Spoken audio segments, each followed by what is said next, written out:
बिस्मिल्लाहिर्रहमानिर्रहीम। I am Nasir Ilyas, government degree Karachi, lecturer in physics. आज का ये हमारा जो लेक्चर है, ये तीसरा लेक्चर है। यूट्यूब चैनल के हवाले से मेरा तीसरा लेक्चर होगा, लेकिन फर्स्ट ईयर के लेक्चर की अगर बात की जाए तो फर्स्ट ईयर के हवाले से मेरा दूसरा लेक्चर है। इससे पहले फर्स्ट ईयर वालों को के साथ हमने डिस्कस किया था चैप्टर नंबर 10 के एमसीक्यूज।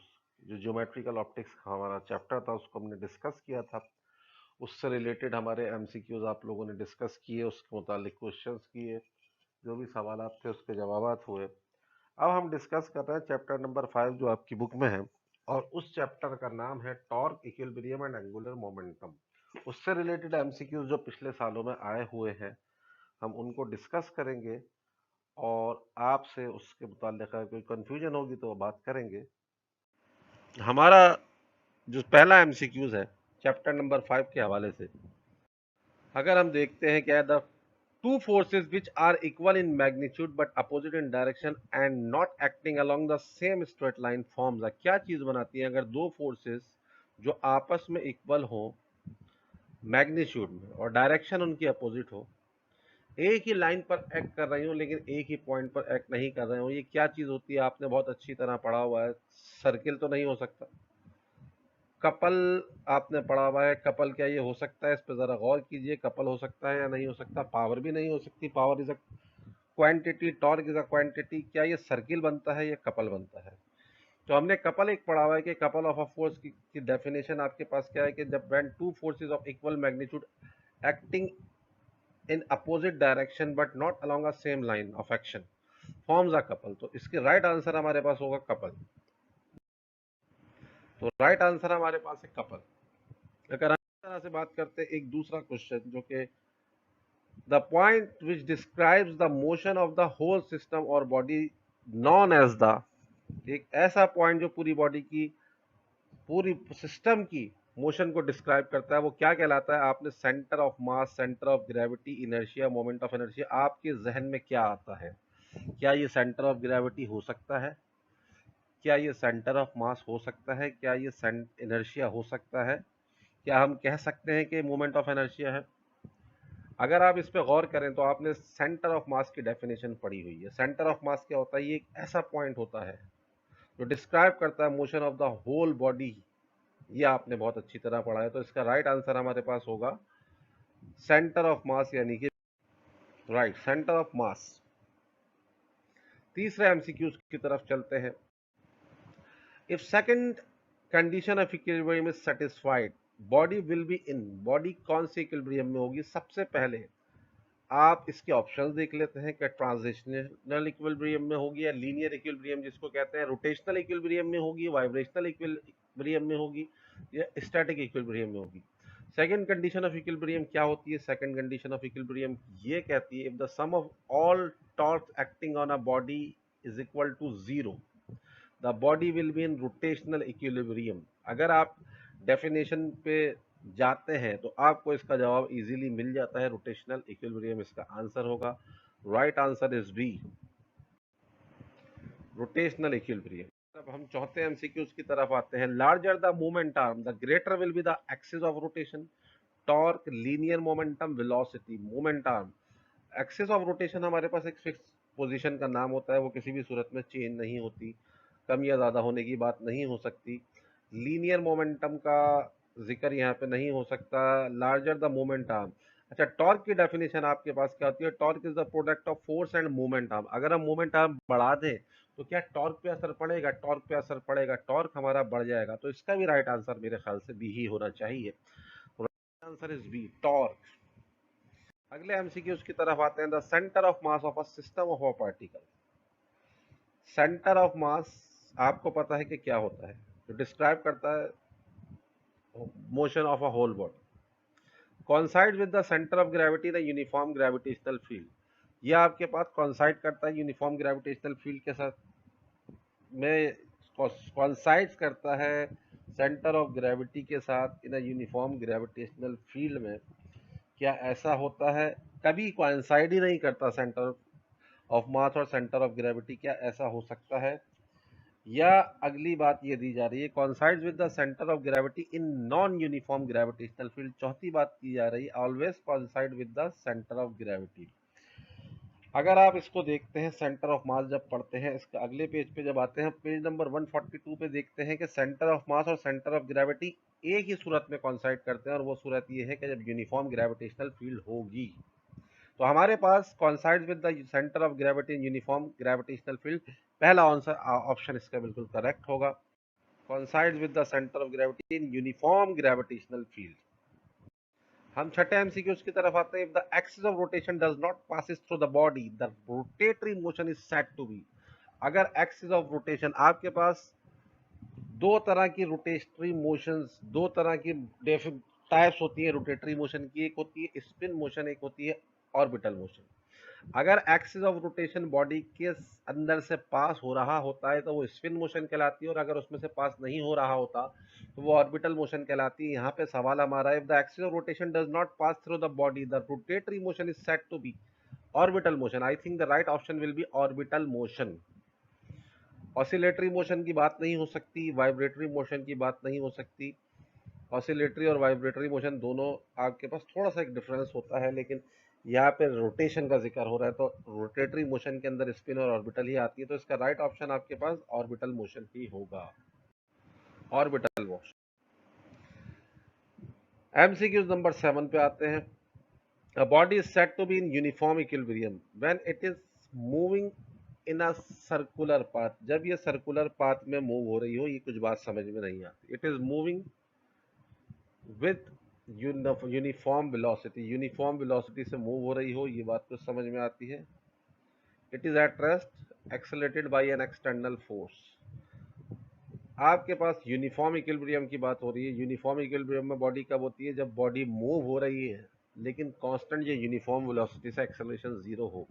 तो इसका भी राइट ऑप्शन आपके पास बी है। It is moving with velocity. The motion of planet round the sun is an example of. आपके पास the motion of planet around the sun is the example of. किस चीज की एग्जाम्पल होती है? यहाँ पे आपके पास ये रोटेटरी मोशन होती है।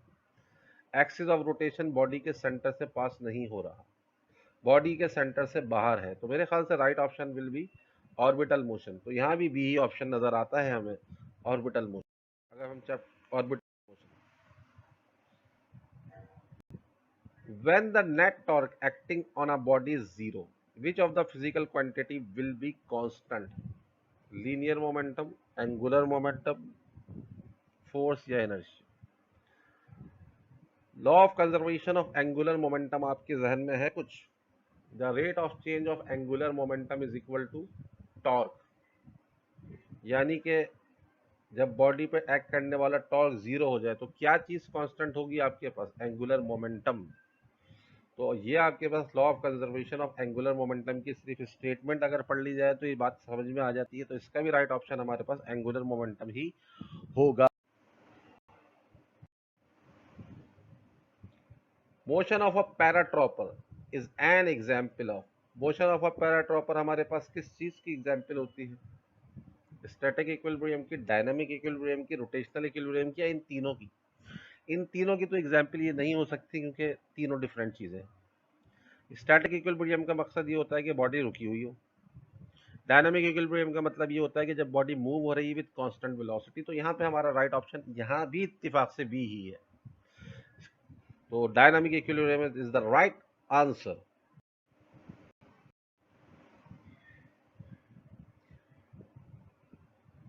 In the system international the unit of torque, torque के यूनिट क्या होते हैं? टॉर्क का हमारे पास फार्मूला होता है torque is equal to F into D.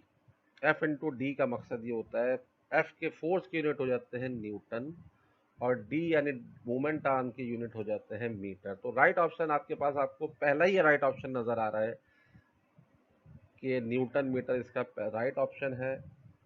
तो न्यूटन मीटर राइट ऑप्शन। अच्छा जी, MCQ number 12। The torque is the product of two vectors, force and displacement, and is a vector है।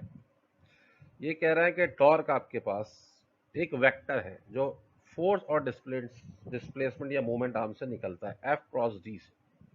और ये खुद कहाँ होता है? जब कोई भी चीज आपके पास क्रॉस प्रोडक्ट का रिजल्टेंट होती है तो वो परपेंडिकुलर होती है उन दोनों के ऊपर, यानी कि 90 डिग्री पे होगा। It is clear. 180 डिग्री पे नहीं हो सकता है, सी भी नहीं हो सकता, पैरेलल यानी कि 0 डिग्री पे भी नहीं हो सकता। ये बात हमें क्लियर हो रही है। बी नजर देखें अगर आप भी, 90 degree to the plane of force and displacement, जो भी क्वांटिटी दो चीजों का क्रॉस प्रोडक्ट होगा वो उन प्लेन के ऊपर परपेंडिकुलर यानी कि 90 डिग्री पे होगा। तो यहां भी आपका आंसर आता है बी, यानी कि 90 degree to the plane of force and displacement. MCQ number 13, if the vector sum, the torque acting on it is zero. If the vector sum, the torque acting on it is zero, the body is said to be in कौन से equilibrium में होगी? Static equilibrium, rotational equilibrium, dynamic equilibrium, translational equilibrium. If the sum of all torques acting on a body, शुरू में भी बताई थी बात कि आपके पास ये रोटेशनल इक्विलिब्रियम होता है according to the second statement of equilibrium. If the sum of all torques acting on a body, the body is said to be in rotational equilibrium. तो इसका आंसर हमारे पास क्या आ रहा है? Rotational equilibrium. Rotational equilibrium. The angular momentum of the body is conserved if the net torque acting on it is, ये कह रहा है कि एंगुलर मोमेंटम आपके पास कांस्टेंट होगा। तो conserve means constant. If the net torque acting on it क्या होता है? यही आ गई law of conservation of angular momentum की statement. If the sum of torque acting on a body is equal to zero, the total angular momentum of the body will remain constant. यहाँ पे आपके पास टॉर्क अगर zero के बराबर होगा तो angular momentum conserved यानी कि कांस्टेंट होगा। तो यहाँ पे राइट ऑप्शन आपके पास आ रहा है, इत्तेफाक की बात है कि डी ऑप्शन आ रहा है। तो राइट ऑप्शन इज जीरो, यानी D. Sorry, the right answer is angular acceleration. Angular acceleration is a क्या है? अगर देखा जाए तो आपके पास एक क्वांटिटी जो किसी बॉडी को रोटेट कराती है वो क्वांटिटी हमारे पास कहलाती है टॉर्क। लेकिन अगर बात हो रही है angular quantity which tends to rotate a body is called, तो वो आपके पास एंगुलर एक्सेलरेशन होगी, क्योंकि टॉर्क एक quantity which produce angular acceleration. Torque angular acceleration produce करती है और एंगुलर एक्सेलरेशन ही एंगुलर क्वांटिटी होती है, क्योंकि एंगुलर क्वांटिटीज का अगर जिक्र करते हैं तो उसके अंदर एंगुलर डिस्प्लेसमेंट, एंगुलर वेलोसिटी और एंगुलर एक्सेलरेशन आता है। अगर सिर्फ क्वांटिटी की बात होगी तो टॉर्क होगा, और अगर एंगुलर क्वांटिटी की बात होती है तो एंगुलर एक्सेलरेशन होता है। यहाँ पे राइट ऑप्शन वैसे तो मेरा ख्याल था टॉर्क होना चाहिए था, लेकिन हमें एंगुलर एक्सेलरेशन नजर आ रहा है, जो कि मैंने सोचा तो angular acceleration. Two forces which can form a couple, दो फोर्सेज जो कि कपल फॉर्म करती है, क्या एक दूसरे पर परपेंडिकुलर होंगी? नहीं हो सकती, क्योंकि एक दूसरे के अपोजिट डायरेक्शन में होती हैं, यानी कि एंटी पैरेलल होती है। Can replace by a single force, क्या इनको दोनों को हम रिप्लेस करा सकते हैं? सिंगल फोर्स के एक पॉइंट पर एक्ट नहीं करती, इसलिए हम इसको सिंगल फोर्स से रिप्लेस नहीं करा सकते। अच्छा, डी को पहले देख लेते हैं। एक दूसरे को कैंसिल भी नहीं कर सकती क्योंकि एक पॉइंट पर एक्ट नहीं कर रही। Can not replace by a single force, ये सिंगल फोर्स से रिप्लेस हो ही नहीं सकती। तो इसका राइट ऑप्शन हमारे पास होगा C, can not replace by a joule second. Joule second इसका राइट ऑप्शन होगा, राइट ऑप्शन है जूल सेकंड। इसका राइट ऑप्शन है जूल सेकंड। आप चाहे तो बुक में देख लीजिएगा, बुक में इसका पेज नंबर अगर आप देखना चाहें तो इसका पेज नंबर होगा, अभी हम देख लेते हैं कि इसका पेज नंबर होगा 158। ये हमारे पास दिया जा रहा है कि जूल सेकंड इसका किस तरह से होगा। ठीक है जी, अगर आप इसका फार्मूला देखें तो L बराबर होता है MVR, यानी KG metre per second multiply by second. kg metre square per second, kg metre square per second में हम ये करते हैं कि kg metre per second square करके इसको हम सेकंड से मल्टीप्लाई, तो अगर आप इसको देखेंगे कन्वर्ट करेंगे तो जूल सेकंड ही होगा, न्यूटन सेकंड अगर ये दिया जाता है तो इसका आंसर जूल सेकंड है। आई एम श्योर आप पेज नंबर भी देख सकते हैं। The line about which the body rotates, एक ऐसी लाइन जिसके अराउंड बॉडी रोटेट करती है उसको क्या नाम दिया जाता है? Origin, axis of rotation, normal या एक्सिस ऑफ रेवोल्यूशन। तो axis of rotation it is a point where the whole body rotates around it and this point does not rotate. ये पॉइंट रोटेट नहीं होता, इसके अराउंड पूरी body rotate होती है। ठीक है जी, अच्छा जी, right answer is axis of rotation. The physical quantities which produce angular acceleration is called, physical quantity which produce angular acceleration ये कहलाती है हमारे पास टॉर्क। टॉर्क एक ऐसी क्वांटिटी होती है जो एंगुलर एक्सेलरेशन पर प्रोड्यूस करती है। Torque is a quantity which produce angular acceleration. ठीक है जी, टॉर्क नंबर ए दिया जा रहा है, सेंट्रीपिटल फोर्स नहीं होती, टॉर्क हमारे पास क्वांटिटी होती है, इसका हमारे पास राइट ऑप्शन है torque. Turning effect of a force is called, ये भी क्लियर अगर आप डेफिनेशन देखते हैं टॉर्क की जो डेफिनेशन है, तो टॉर्क की डेफिनेशन के हिसाब से torque is a quantity which produce turning effect और produce angular acceleration. Correct, torque हो गया। Moment of inertia I is equal to, moment of inertia I किसके बराबर होता है? आई, मोमेंट ऑफ इनर्शिया आपके पास क्या होता है? Mass distribution over the space.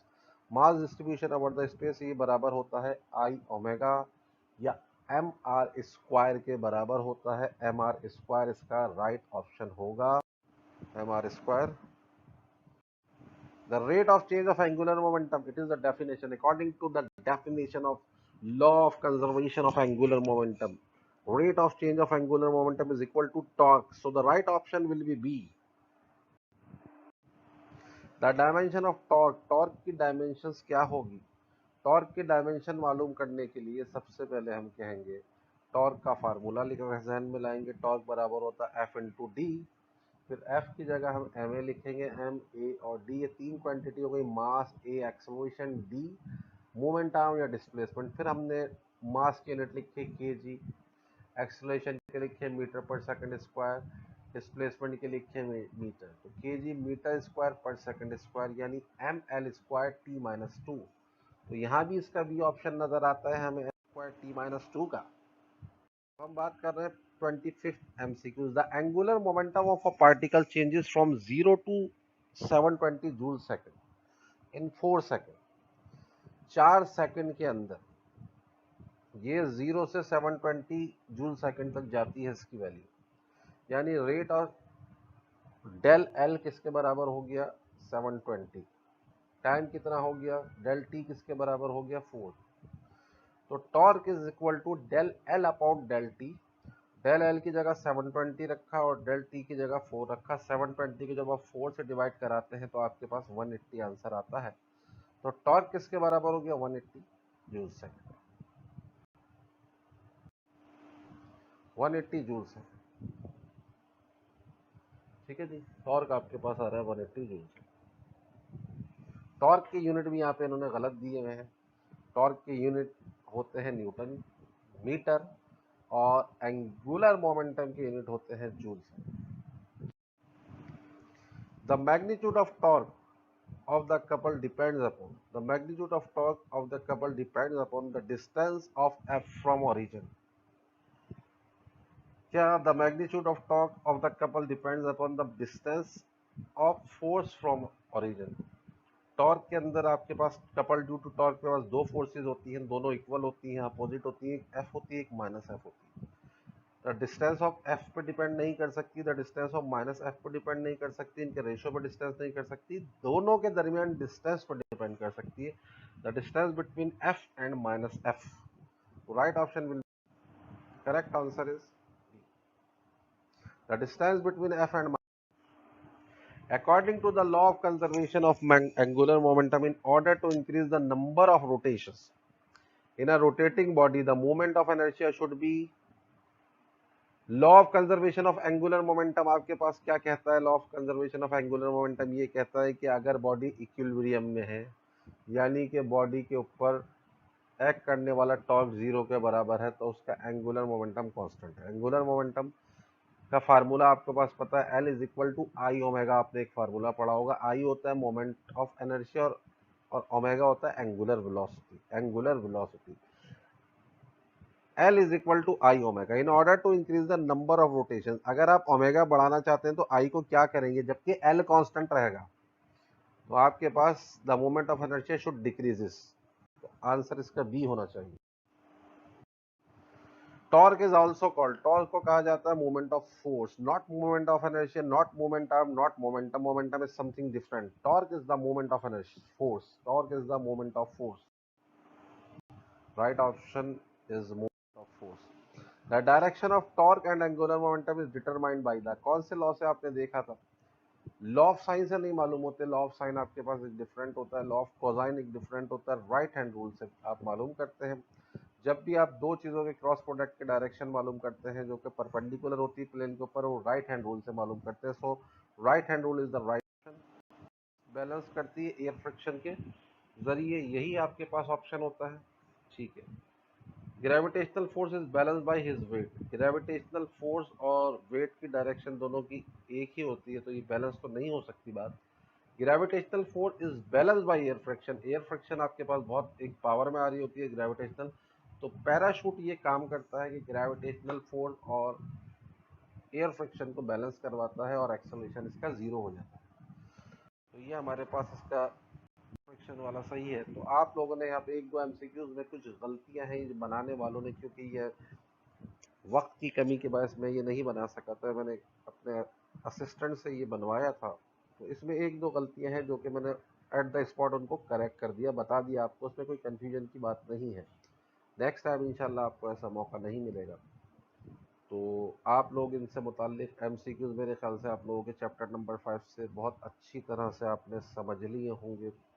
अभी इंशाल्लाह पेपर में अगर कोई एमसीक्यूज चैप्टर नंबर 5 का आता है तो आपको कोई प्रॉब्लम नहीं होनी चाहिए। लेकिन अगर कोई भी कन्फ्यूजन होती है तो आप मेरे वीडियो के ऊपर भी कमेंट्स देके पूछ सकते हैं। आप मेरे पर्सनल नंबर पर डायरेक्ट बात कर सकते हैं। व्हाट्सएप ग्रुप में आप मुझे से सवाल कर सकते हैं, कोई प्रॉब्लम नहीं इंशाल्लाह। अब आप लोग मुझे व्हाट्सएप पे ही या ग्रुप में ही बताएंगे या इसी वीडियो के नीचे आप कमेंट देंगे कि किस चैप्टर के एमसीक्यूज हमें करने हैं। बहुत शुक्रिया आप लोगों का। अगला लेक्चर के लिए फिर हम बहुत जल्दी, अगला लेक्चर यूट्यूब पर आएगा।